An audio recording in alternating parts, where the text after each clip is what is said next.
Mark 13:10. And the gospel must first be published among all nations. But when they shall lead you and deliver you up, take no thought beforehand what ye shall speak. Neither do ye premeditate. But whatsoever shall be given you in that hour, that speak ye. For it is not ye that speak, but the Holy Ghost. Now brother shall betray the brother to death, and father the son, and children shall rise up against their parents, and shall cause them to be put to death. And ye shall be hated of all men for my name's sake.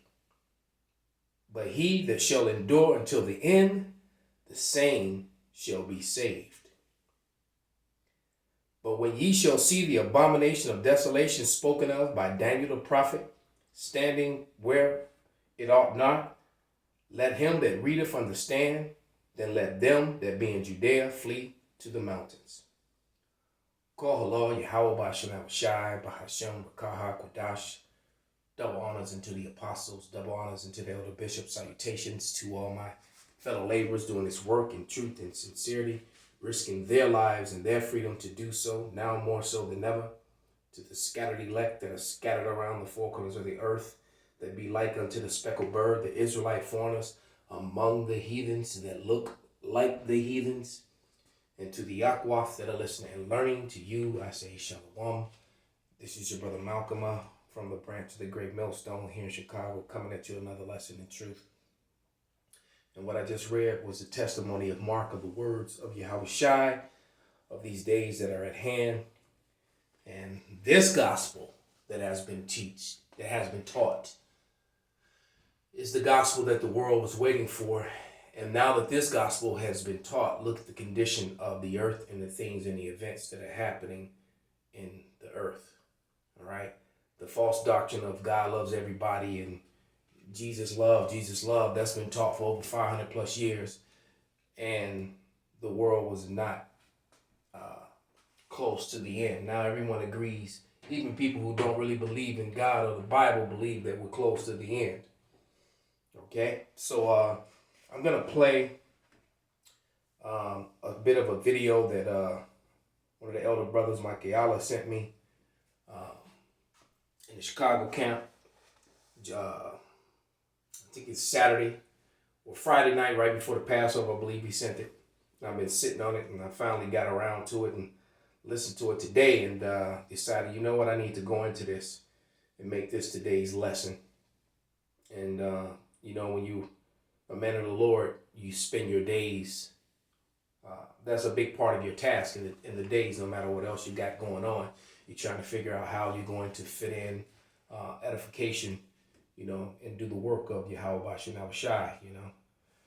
So this is a video by, it's from the Hill, and it's Marion Wilson on rising dangerous militarization of the police threatens Americans, and definitely it does.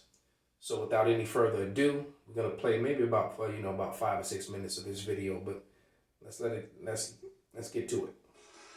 Charges have been announced for the 6 people arrested Saturday in protests over Cop City, a police training facility proposed to be placed in a wooded area near Atlanta, Georgia, and the fatal police shooting of an activist earlier that week. According to CNN, they each face 4 felony charges: domestic terrorism, arson in the first degree, criminal damage in the second degree, and interference with government property, according to police. Manuel Tehran, whose chosen name was Tortuguita, or Little Turtle, was tragically killed by the police in protest of Cop City. Experts say this shooting was unprecedented in the history of environmental activism. Author and activist Marianne Williamson joins us now to weigh in.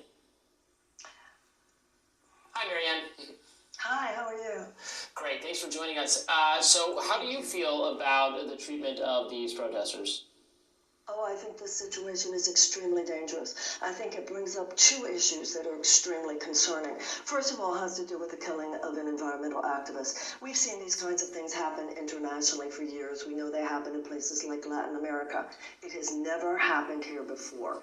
We need to look at this. I was noticing even on the CNN report, it said that the protester Tortuguita had shot first. There is no evidence of this. The article said, according to police, they have provided no evidence. The police camera was not on. By the way, those things should not be turn-offable, right?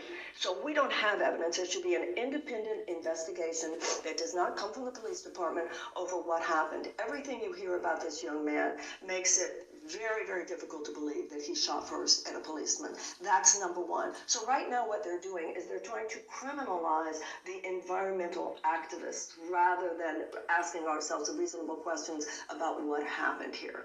The second thing that is extremely alarming is the fact that they were building this cop city to begin with.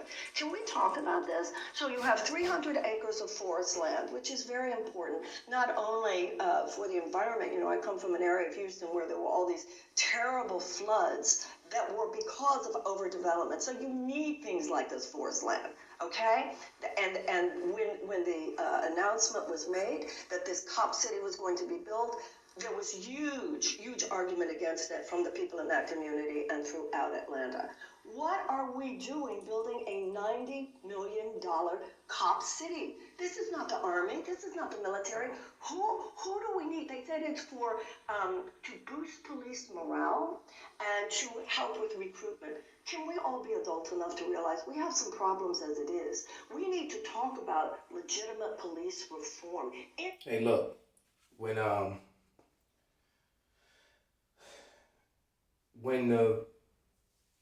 the police become militarized, and when you get into a militarized state, it is a historical fact that governments, you know, I was listening to a video by Robert Kiyosaki, and he kept talking about communist governments kill his own people. No, Americans also kill their own people. I'm gonna play a little bit of this video as well that Shakaya sent me, and then I'm gonna finish with some scriptures. Go YouTube with that commercial bullshit. But this is Robert Kiyosaki. I actually met this man in person many years ago, a couple decades ago, and you know, he was an okay dude, man. But he was super rich and very popular at the time, and now this man is panicking and worried about America. So without any further ado, Mr. Robert Kiyosaki. The question is, if a can of tuna is $25, what does silver go to? And that's what I'm concerned about. But it gets worse. It just gets worse. Well, this is a guy, Jordan Peterson, he's a Canadian, and he talks about, he says, you think tough men are dangerous, and Trump was a tough man. But he says, watch what weak men will do. Oh. And this guy Biden is the worst I have ever seen. Man, it's denial. And today what's happening is Russia. And I have to agree with him. He said, if you think tough men are dangerous, look what weak men would do.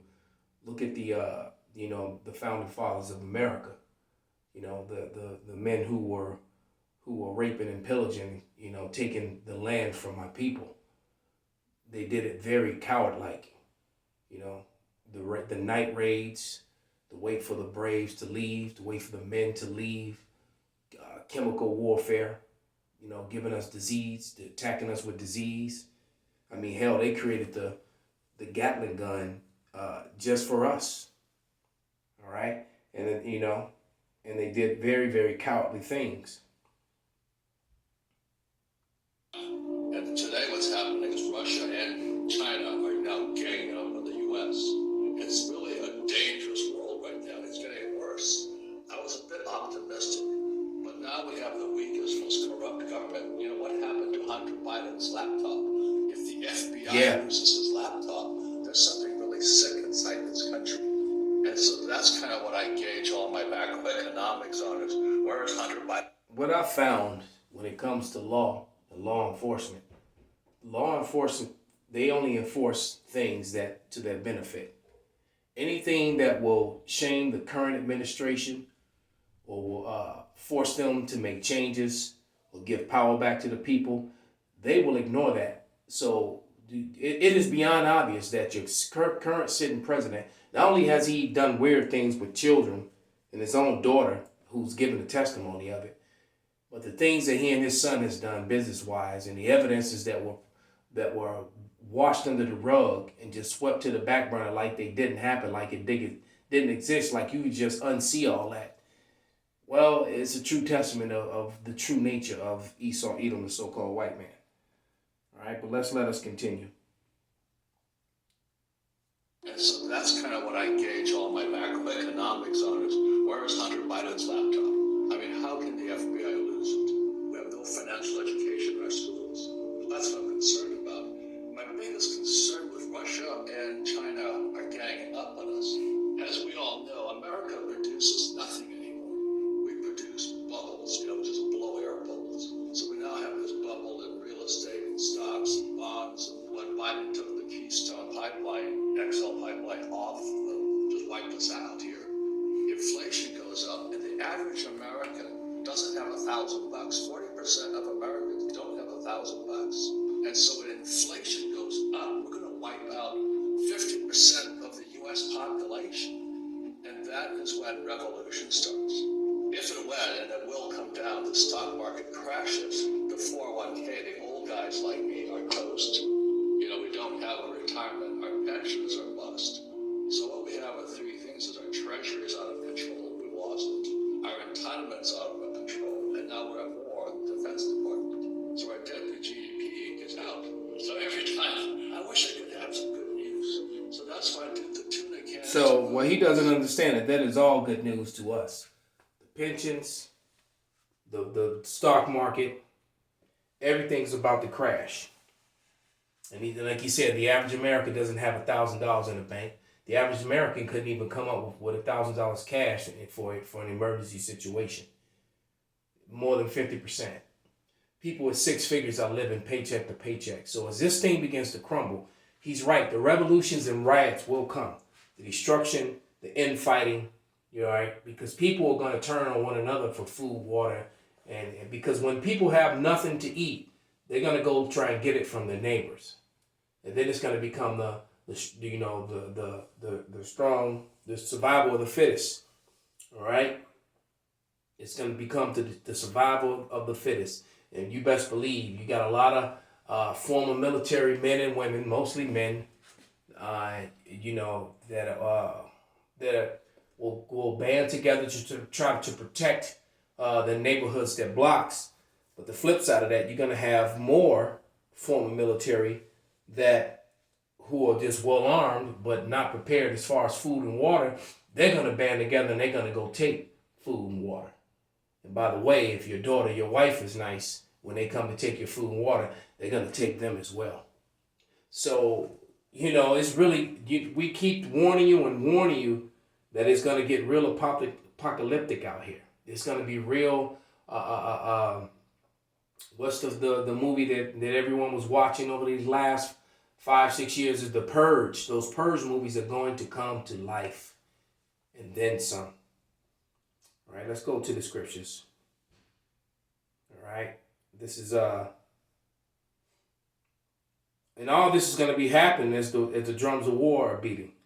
So not only are you going to have death and destruction from wars, you're going to have infighting and revolution and riotous, chaotic situations within all these major countries, especially here in America. And the problem when America is going to be especially violent because Americans have so many weapons.